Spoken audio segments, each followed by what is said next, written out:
Dan, it's always good to see you. Welcome. Are you surprised, Congressman, the fact that 6 largely progressive members of your party decided not to vote for this? Now, you did pick up 13 Republican votes, so that more than wiped out that concern. But did you expect that? Know that there were Republican votes to give you some comfort room, or what? We did expect that we would lose some Democrats. The loss of those votes had, I think, more to do with a tactical than a policy difference. I mean, it was clear that they would have supported both bills had we been able to put them together. But of course, I was of the view that we should take the bipartisan infrastructure bill, get it passed, and then continue to work on this other piece of it. The 13 Republicans that voted for it, I think, do represent a larger number within the Republican conference that are supportive of that bipartisan bill, but it was a decision that the Republican leadership made that they wanted to whip pretty hard against it. So those 13 were the ones that were able to withstand that. So that now we can understand why Nancy Pelosi went ahead with the vote the way she did. She knew she had at least some of those Republican votes in hand to offset the Democrats who voted no. Now, had they not done that, as you know, Congressman, this would have been a big defeat. Those 13 Republicans are being targeted by some of their colleagues as helping Nancy Pelosi and by extension yourself. So what do you tell them? Well, I think we have become overly political. I think we need to really look at these issues. I occasionally differ with our leadership, and I'll vote against them from time to time. I think this is really hard infrastructure. This is the same kind of infrastructure bill that we passed that former President Trump would have, I think, supported.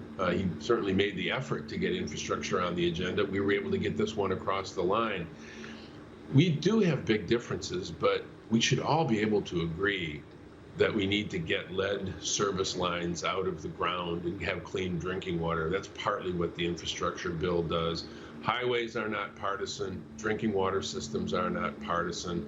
So I'm grateful to the 13 who stood with us, and I do believe, as I said, they represent a much larger number that were not willing to buck their leadership. So on a policy standpoint, I think they were with many more were with us. I'm just curious, Congressman, you can't count on those Republican votes for the bigger spending package. Maybe a couple, who knows, but it seems unlikely. So we're back to needing, right, those 6 who bolted from the party on this infrastructure bill. Do you think everyone will be on board, at least among Democrats, or are we a long way from that? I think we have some work to do. And most of our work, though, I think, is in working with our partners in the Senate.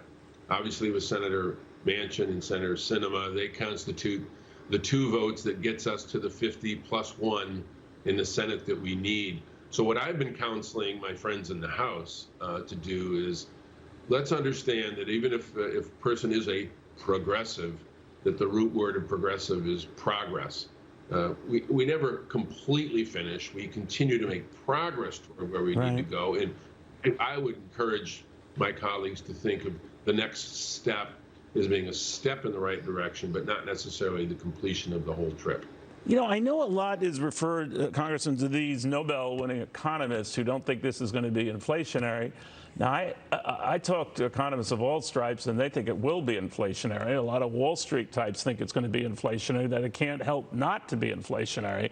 Is the argument that it's not going to keep prices running up, that it's stretched out over a number of years, that it's done in pieces? Because almost any rudimentary look at it will tell you it's going to keep this inflation going. I think the inflationary pressure is more coming from the recent work that we did, the American Rescue Plan, the CARES Act. But this adds on to it, right? This is just more of that.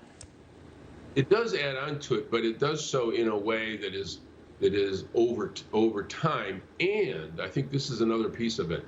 It also increases the overall productivity within the economy. So if we can continue to expand the economy, even though there's more cash going into it, the assumption is a larger economy is capable of absorbing that in a way that's not inflation.